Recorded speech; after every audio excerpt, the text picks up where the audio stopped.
ለቅዱስ ሲኖዶስ የማይታዘዙ ቤተክርስቲያን ሊባሉ አይችልም። ሞኝነት ነው። ሰዎች ባንታለል በጣም ደስ ይለኛል። ስላሴ ቤተክርስቲያን ሄዶ የሚያመልክ ሰውና ገብርኤል ሄዶ የሚያመልክ ሰው የሚያመልከው ዞሮ እግዚአብሔር ነው። ያ ህንፃ ለቅዱስ ገብርኤል መታሰቢያነት ብቻ ነው የተሰጠው።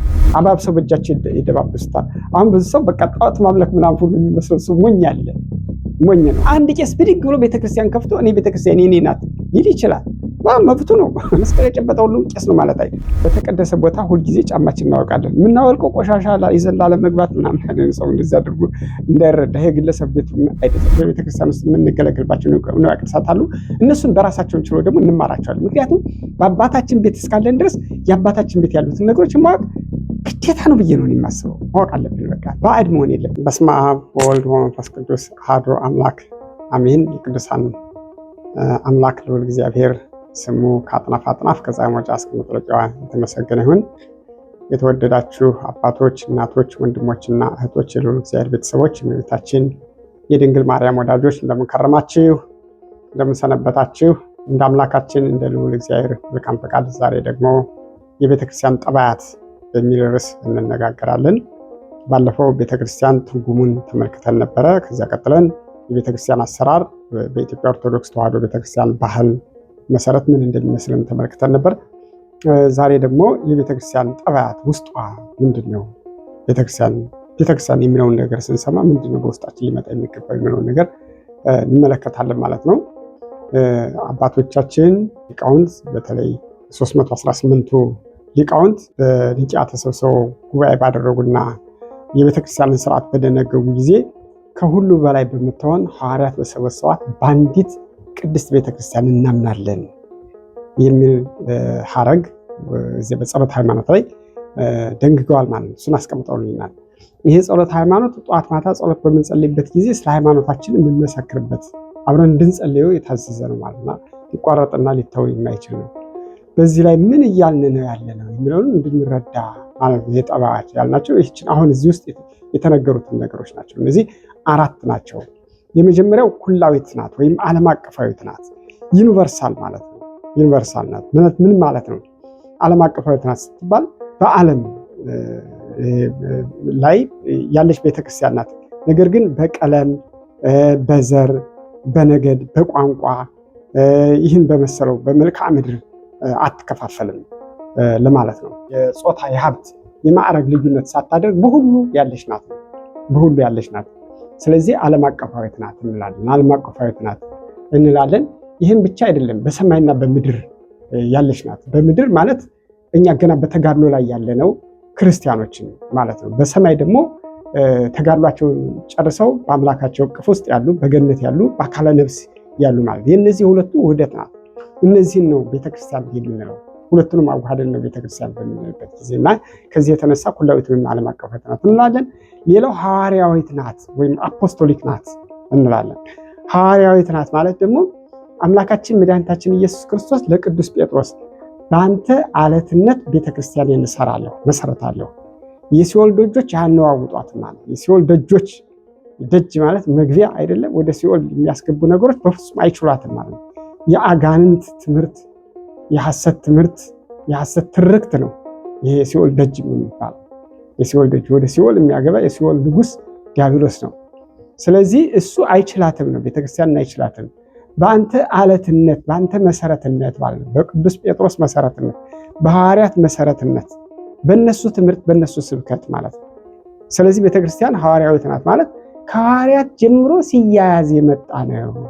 ያ አፖስቶሊክ ሰክሴሽን ሳይቋረጥ የመጣ ነው። በፍጹም የሚቋረጥ አይደለም። ከተቋረጠ ቤተክርስቲያን አይደለችም ማለት ነው። እና ወደኋላ ሄደን አሁን ፓትሪያርኩን ማግኘት እንችላለን። አሁን በኢትዮጵያ ኦርቶዶክስ ተዋሕዶ ቤተክርስቲያን አቡነ ማትያስ ናቸው የኢትዮጵያ ኦርቶዶክስ ተዋሕዶ ቤተክርስቲያን ፓትሪያርክ። ከሳቸው በፊት ማን ነበሩ? ከዚያ በኋላ ማን ነበር እያልን ምንድን ከቅዱስ ማርቆስ ነው የምንደርሰው። የቤተክርስቲያናችን ያን ትውፊት ያመለክታል ማለት ነው። ሐዋርያዊት ናት ስንል ይህን ማለታችን ነው። ሌላው አንዲት ናት ነው። አንዲት ናት፣ በአንዲት ቤተክርስቲያን እናምናለን። አንዲት ናት ማለት ምን ማለት ነው? ዋንነስ ኦፍ ዘ ቸርች።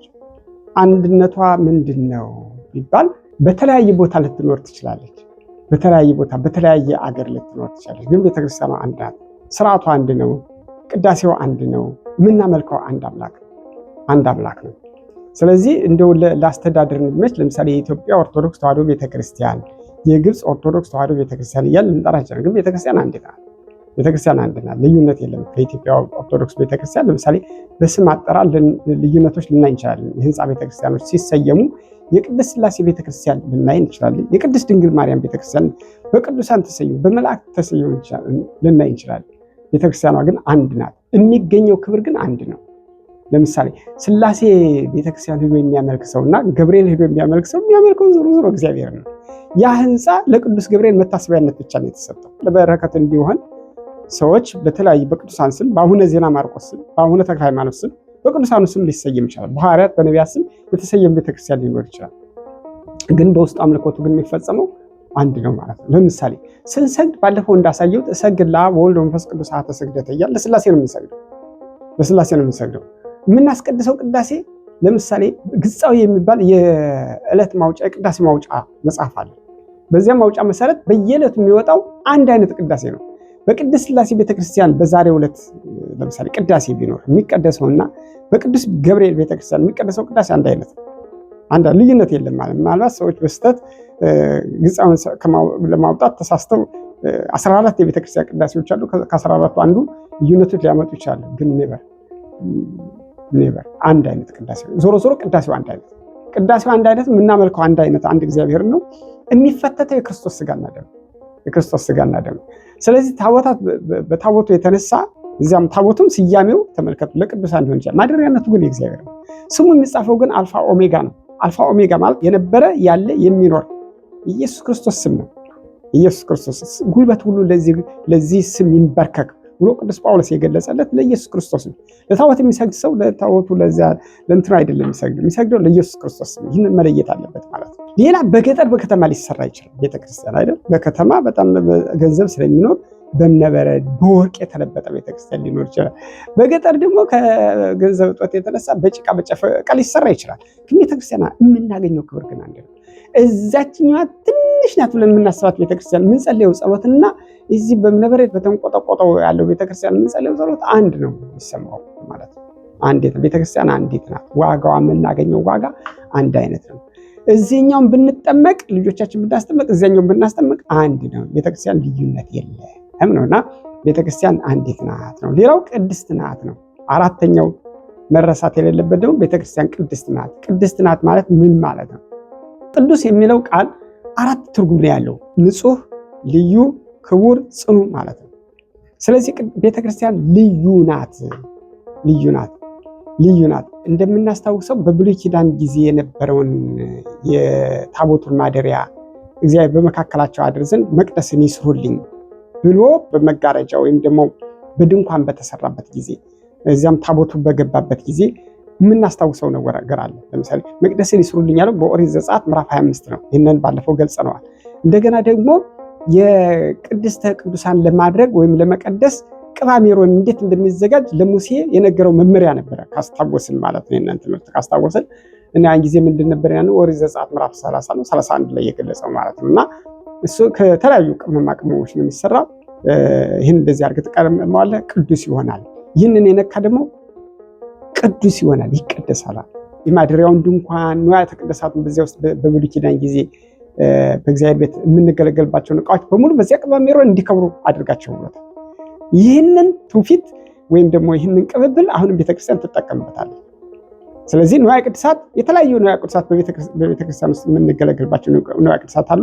እነሱን በራሳቸውን ችሎ ደግሞ እንማራቸዋለን። ምክንያቱም በአባታችን ቤት እስካለን ድረስ የአባታችን ቤት ያሉትን ነገሮች ማወቅ ግዴታ ነው ብዬ ነው የማስበው። ማወቅ አለብን። በቃ ባዕድ መሆን የለብን። ምንድነው አገልግሎቱ? እያንዳንዱ እዚያ ውስጥ ያሉት ንዋያት ወይም የከበሩ ዕቃዎች ማለት ነው። እግዚአብሔር ቤት ብቻ የምንገለገልባቸው ዕቃዎች ናቸው። ስለዚህ ቤተክርስቲያን የመሰረታት ራሱ ክርስቶስ ያነጻት በደሙ ያተማት ስለሆነ እሷ ቅድስት ናት። በኤፌሶን ምዕራፍ 3 ቁጥር 26 ላይ እንደተገለጸ ማለት ነው። እና ቅድም እንዳልኩት ደግሞ በቅባ ሜሮን ትከብራለች። ከከበረች በኋላ ለምሳሌ ባለፈውም ለመግለጽ ሞክሬያለሁ። ቤተክርስቲያን ሲሰራ ማንም ሰው ሊሰራው ይችላል። ጥበብ ያለው ሰው፣ ጉልበት ያለው ሁሉ ሰው በመሐንዲሱ አማካኝነት ይሰራል። እና ያን ጊዜ ሁላችንም ስንሰራ ከነጫማችን ምናምን በቃ በምናምን እንዳደረ ሁሉ ገላውንም ሳይታጠብ ምንም ሳይል ገብቶ ሊሰራ ይችላል ማለት ነው። ተሰርቶ ካለቀ በኋላና ታቦት ከገባ በኋላ ሊቀ ጳጳሱ ከሌሎች ምዕመናንና ካህናት ጋር መጥቶ በበዓል ካከበሩት በኋላ በቅባ ሜሮን እያንዳንዷን ቦታ ግድግዳውን በሙሉ ማለት ነው፣ መጋረጃዎችን በሙሉ ቅዱሳት ሰላትን በሙሉ ይቀባል። ከዚያ በኋላ ግን የመንፈስ ቅዱስ ማደሪያ ይሆናል። ከዚያን ጊዜ ጀምሮ ጫማችን አውልቀን ነው የምንገባው። ምክንያቱም የተቀደሰ ቦታ ነው፣ የከበረ ቦታ ማለት ነው። ክቡር ማለት ልዩ ማለት ልዩ ነው። ከሌሎች የዓለምና ቤተ መንግስት የተለየ ነው። ያ ቦታ የተለየ ነው። ስለዚህ ልዩ ቅዱስ የሚያሰኘው እሱ በክርስቶስ ደም የተዋጀ ነው፣ የከበረ ነው። ግድግዳውን ነክቶ የሚሳለም ሁሉ ቅዱስ ነው የሚሆነው። እንቀደስበታለን። አባብሰው በእጃቸው ይደባብሱታል። አሁን ብዙ ሰው በቃ ጣዖት ማምለክ ምናምን ሁሉ የሚመስለው ሰው ሞኝ አለ። ሞኝ ነው። ይሄ ሞኝነት አይደለም፣ ሃይማኖት ነው፣ እምነት ነው። በዚህ ውስጥ የእግዚአብሔር መንፈስ ቅዱስ አለ። ይሄ የተባረከ ስለሆነ እኔን ይባርካል። ይሄ ቅድስተ ቅዱሳን ነው፣ እኔን ደግሞ ይቀድሳል። ርኩሰቴን ያነጻኛል፣ ከህመሜ ይፈውሰኛል፣ ሰላሜን ይሰጠኛል ብሎ ነው የሚያደርገው ያንን። ስለዚህ እንደ እምነታቸው የሚደረግላቸዋል ለምእመናን ማለት ነው። እንዲሁም ያን እምነታቸውን ማድነቅ ነው ያለብን። ይህን እየተደረጉ ብዙ እንትን ስለሚያገኙ ማለት ብዙ በረከት ስለሚያገኙ ማለት ነው። እንዲያውም ቤተክርስቲያን ውስጥ ግቢ ሁሉ ብሩክ ነው፣ ቅዱስ ነው። ስለዚህም ከግቢ ውስጥ ሁሉ እምነት ይዘው ይሄዳሉ ሰዎች። አፈር ምዕመናን የረገጡት ሰዎች ሁሉ የተረማመዱበትን ማለት ነው። ምን ማለት ነው? ታስታውሱ እንደሆነ እኮ ማነው ሙሴ ወደ ሲና ተራራ በሐመልማል ላይ እሳት እየነደደ ወይም ደግሞ በቁጥቋጦ ላይ እሳት እየነደደ በሚመለከትበት ጊዜ ምንድን ተአምር ነው ቁጥቋጦ ለምን አልተቃጠለም ብሎ በሚጠጋበት ጊዜ እግዚአብሔር ተናገረው። የቆመበት ስፍራ የተቀደሰ ነውና ጫማን ከእግርህ አውጣ። ተመልከቱ፣ የቆመበት ስፍራ ምን ነበር ማለት ነው? እግዚአብሔር የተገለጠበት ቦታ ነው። ስለዚህ የክርስቶስ ቦታ ያቺ ቤተክርስቲያን እግዚአብሔር የተገለጠባት ቦታ ነው። ስለዚህ ተቀደሰች ነው። ለዚያ ነው ጫማችን የምናወቀው። ለዚያ ነው ምዕመናን አፈሩን ሁሉ የሚተባበሱት ማለት ነው። ፈውስ ያገኙበታል፣ ድነት ያገኙበታል። በጣም ብዙ ምሳሌ መግለጽ ይቻላል። ኢያሱንም እንደዚህ ብሎታል። የእግዚአብሔር መልአክ በተገለጸለት ጊዜ ኢያሱ በመጽሐፈ ኢያሱ ምዕራፍ 5 ላይ እንደምንመለከተው እግዚአብሔር መልአክ ተገለጠለት። የተመዘዘ ሰይፍ ይዞ ነበር። እሱ ደግሞ እንደውም ኢያሱ መልአክ መሆኑን አላወቀም ነበር። ምናልባት ከጠላቶቻችን ነው እስከ ወገኖቻችን ከየትኛው ወገን ነህ ብሎ ጠየቀው። ይሄ ማለት ምንድነው? ከጠላት ወገን ከሆነ ዘልል ይዘው ነበር የፈለገው ማለት። እኔስ ከእናንተም ከዚያም አይደለሁም፣ ነገር ግን የእግዚአብሔር የሰራዊት አለቃ ሆኜ አሁን መጥቻለሁ። ቅዱስ ሚካኤል ነበር ማለት ነው። ያን ጊዜ ጌታዬ ብሎ በግንባሩ ተደፍቶ ሰገደ፣ ለመልአኩ ሰገደ። የጸጋ ስግደት ሰገደ ማለት የእግዚአብሔር ሰው ኢያሱ እግዚአብሔር ፊት ለፊት ያነጋገረ ሰው ነው። የሚሳሳት ሰው አይደለም። እግዚአብሔር መንፈስ ቅዱስ በውስጡ ያለበት ሰው ነው። ግን ለመላእክት መስገድ ስለሚገባ ማለት እና መልአኩ ሰግደሃል በቃሃል አለው። እንደው ምንድነው ያለ? የቆምኩበት ስፍራ የተቀደሰ ነው፣ ጫማህን ከእግርህ አውጣ። ምን ማለት ነው? ምን ማለት ነው? መልአኩ የተገለጸበት ቦታ የተቀደሰ ነው ማለት ነው። አያችሁ። ስለዚህ በተቀደሰ ቦታ ሁልጊዜ ጫማችን እናወልቃለን። የምናወልቀው ቆሻሻ ይዘን ላለመግባት ምናምን ሰው እንደዛ አድርጎ እንዳይረዳ። ይሄ ግለሰብ ቤት አይደለም። ይሄ እግዚአብሔር ቤት ነው። መንፈስ ቅዱስ ያለበት ቤት ነው። የተቀደሰ ነው። ስለዚህ ቤተክርስቲያን ቅድስት ናት። የሚነካት የሚገባው ሁሉ ይቀደሳል ማለት። እዚያ ቦታ ላይ የሚገባ ሁሉ ወደዚያች ቤት የሚገባ ሁሉ ተቀድሶ ነው የሚወጣው። ለምሳሌ ከቤተክርስቲያን ምሳሌዎች አንዱ የኖህ መርከብ ነው። የኖህ መርከብ የቤተክርስቲያን ምሳሌ ነው። በኖህ ጊዜ የነበረው መርከብ ማለት ነው። ያ መርከብ ሁላችንም እንደምናውቀው ወደ 100 ዓመት ኖህ ብቻውን ቀጥቅጦ የሰራው መርከብ ነው እና ከፍጥረቱ ሁሉ ለዘር እንዲሆን ከእያንዳንዱ ወንድ ሴት እያደረገ አስገባ ብሎታል። እነሱ ከልጆቹ ጋር ነው የገባው፣ ከ3 ልጆቹ ጋር ከሚስቶቻቸው 6፣ እሱና ኖህና ሚስቱ አይከል 8 ሰዎች ናቸው የቀሩት ማለት ነው። እና እነዚህ ፍጥረታቱ ሁሉ ከሚበላው እንደውም የተጨማሪ ቁጥር አለው። ግን የማይበሉትን እነዚህ ወንድ ሴት እያደረገ አስገባ አለ። በኋላ ለእንትን እንዳይቀር ማለት ነው። ያ ሁሉ ከዚያ መርከብ ውስጥ ገብቶ የጥፋቱ አላገኘውም። አሁን ደግሞ ወደ ቤተክርስቲያን የሚገባ ሰው ጥፋት አያገኘውም ነው፣ ሲኦል አያገኘውም፣ መከራ አያገኘውም። ነገር ግን አንድ ነገር አለ።